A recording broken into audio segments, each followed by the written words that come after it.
In the first place, you had very little rehearsal. In the second place, in most of the early shows, the lighting was so terrible, and the makeup departments were not what they are today. And there was no hair department, you know. I mean, you had to fend for yourself a lot. But the main thing was, if you worked with somebody like Josephine Hull, you know, she once was doing a show. Steve and I were watching it, and she didn't know where she was, so she walked right out of the scene.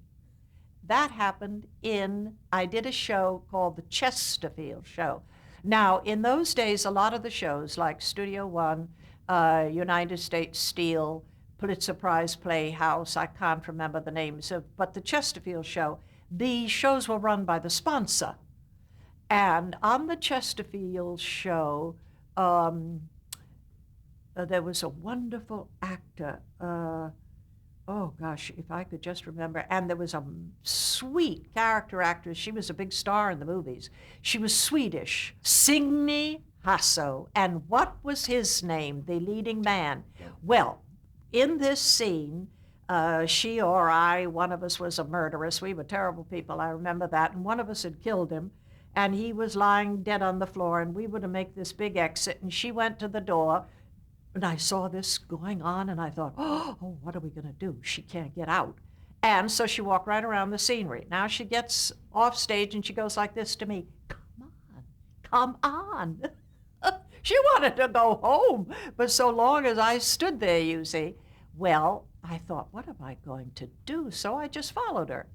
And he, the corpse, gets up off the floor and follows us, walks around the corner.